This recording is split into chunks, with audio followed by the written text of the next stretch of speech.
আসসালামু আলাইকুম, কেমন আছেন সবাই? আশা করি ভালো আছেন, আমিও ভালো আছি। তা এই যে চলে আসলাম আজকে একটা নতুন ভিডিও নিয়ে আপনাদের মাঝে শেয়ার করব।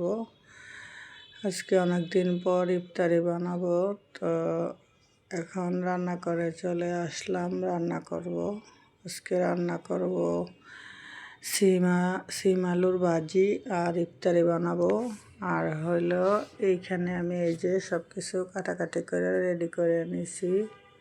আর এখানে ছোলা বসাইয়া দিছি আমি, সব একসাথে দিয়ে হলুদ মরিচ লবণ তেল সব কিছু একসাথে দিয়ে বসাইয়া দিছি।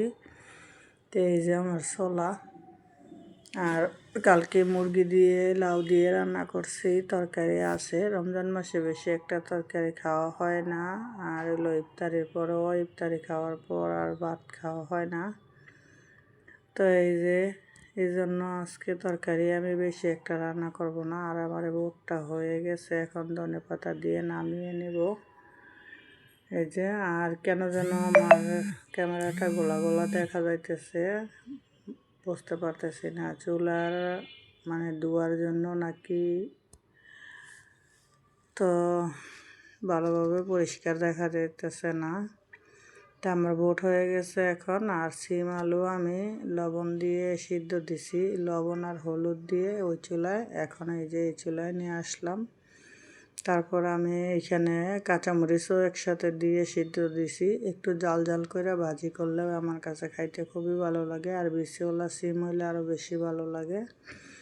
তো এই যে আমি এখানে ভাজি করতেছি, পেঁয়াজ মরিচ দিয়ে বাগার দিতেছি। তারপরে আমি ইফতারি বানাবো। আর কালকে ভাত রান্না করছিলাম, সে ভাতও আছে। তো লাগলে ইফতারির পরে একবার দেখি, লাগলে রান্না করবো, আর না হলে আজকে আর রান্না করব না। এখানে আমার সিম আলু ভাজি হয়ে গেছে, তো এখন নামাই নিব।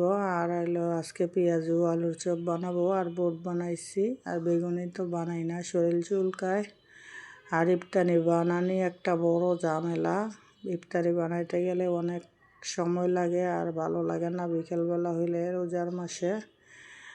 তো এখন আজকে বানাইছি, আর বানাবো না, চিন্তা করতেছি শুধু বুট বানাবো।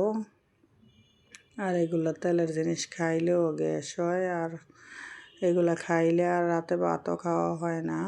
এই জন্য কই যে আর বানাবো না। আর প্রচুর তেল খায় ইফতারিতে, তেল লাগে অনেক, আর অনেক সব কিছুই লাগে বেশি বেশি। তো এই যে চপগুলো আমি দিয়ে দিতেছি একটা একটা করে। আরও আলু সিদ্ধ করছিলাম, ওইগুলো রাইখা দিছি। আর পেঁয়াজি বানাবো। তো আমার কাছে খাইতে এমনি ইফতারি ভালোই লাগে, পরে গ্যাসে আবার আমার পিঠে ব্যথা করে, গ্যাস প্রচুর। তো এইভাবে কার কার ইফতারি খাইতে ভালো লাগে আর ভালো লাগে না কমেন্ট করে জানাইবেন, গ্যাস হয় খাইলে। আর এই যে আমার চপ হয়ে গেছে, এখন চপগুলো আমি উঠাই নিতেছি। কত সুন্দর হয়েছে দেখেন চপগুলা, একদম ফ্রেশ। আর কেনাগুলো তো আরও আগে ভালো লাগে না, মজাও লাগে না। আর বাসি তেল দিয়ে বানায় ওইগুলা খাইতে আরও ভালো লাগে না। এখন আমি এই যে পেঁয়াজও দিয়ে দিতেছি এখন একটা একটা করে। তো পেঁয়াজও একটু বেশি করে বানাইতেছি। তা ইফতারের পরও ওই পেঁয়াজও একটা দুইটা করে খানা হয়। আর এই যে আমি সবগুলো একসাথে দিয়ে দিব, আমার ভালো লাগতেছে না বিকেলবেলা এখন। আমি এই জন্য মানে সবগুলো একসাথে দিয়ে দিলাম। এই যে এখন মানে অল্প অল্প করে দিয়ে এলে দুইবারে ভাজা যাইতো, কিন্তু আমি একবারেই দিয়ে দিছি।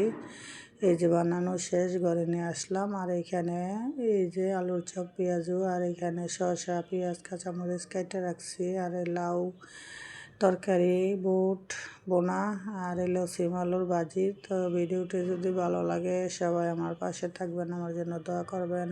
আল্লাহ হাফেজ।